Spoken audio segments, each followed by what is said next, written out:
আসসালামু আলাইকুম গাইস।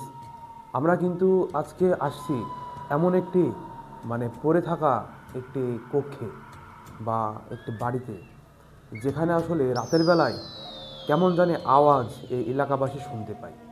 সে খবর পেয়ে আমরা চলে আসলাম যে এই যে এই পুরো বাড়িটি দেখতে পাচ্ছেন বা এই কক্ষগুলো দেখতে পাচ্ছেন, ওই পাশে আরও একটি আছে, এখানে আসলে তেমন কিছু আছে কিনা তার আগে আমি আপনাদের আরও একটি জিনিস দেখাই।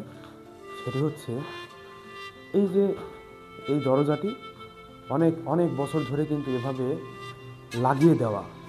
আসলে এই দরজার ওই পাশে যে রুম আছে, রুমের ভিতরে কি আছে এটি কেউ জানে না, কিন্তু এই রুম থেকেও কিন্তু তেমন আওয়াজ শুনতে পায় মানুষজন।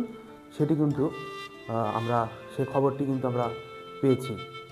তো দেখুন, আমার মনে হয় এই বাড়িটি বানানো প্রায় 90 দশকের আশেপাশে হবে, এবং কি এখানে কিন্তু আরও একটি পাশে রুম রয়েছে, ওই রুমটাতে যাচ্ছে না একটু প্রবলেমের কারণে। এটি দেখুন, এর উপরের যে সিলিং ছাদগুলো দেখা যাচ্ছে, এগুলো কিন্তু ভয়ঙ্করভাবে ভেঙে পড়েছে। হ্যাঁ, আর এই যে দেওয়ালগুলো দেখছেন, এই দেওয়ালগুলোও কিন্তু হালকাভাবে কিছু আঁকানো। এই দেওয়ালেও আপনার হচ্ছে রহস্য কিন্তু শেষ নেই, এবং কি রাস্তার প্রায় পাশে হওয়ার পরেও এই বাড়িটাই যে মানুষ কেন থাকেনি সেটি কিন্তু একটি রহস্য। কারণ এটি এমন এত সুন্দর রাস্তার পাশে একটি বাড়ি, এরপরে কিন্তু মানুষজন আপনার হচ্ছে প্রায় রাতারাতি পালিয়ে চলে গিয়েছে বাড়িটা থেকে একমাত্র এটির শব্দের কারণে। এবং কি এই রুমটিতেও কিছু একটা আছে বলে কিন্তু দাবি করেছে মানুষজন।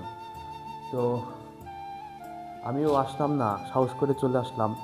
এসে দেখে যে দেখেন জীর্ণ শীর্ণ ছাদ, আবার এই যে দেখুন আপনার মেঝেতে পড়ে আছে, হেলমেট পরে আছে, তারপরে অনেক কিছু কিন্তু এখানে পড়ে আছে যেগুলো বাসা বাড়িতে আপনার হচ্ছে ব্যবহৃত হয়।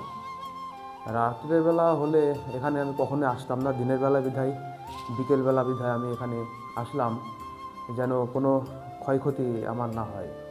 আল্লাহ মাবুদি জানেন। তবে আমি পার্সোনালি বলছি যে আমার কিন্তু একটু একটু তা মনের ভেতরে ভয় লাগছে যে আসলে কিছু এই মুহূর্তে যদি হয়ে যায়। তো দর্শক বন্ধুরা, আপনারা সবাই ভিডিওতে লাইক দিবেন এবং শেয়ার করে সবাইকে দেখার সুযোগ করে দিবেন। সবাই ভালো থাকবেন। আসসালামু আলাইকুম।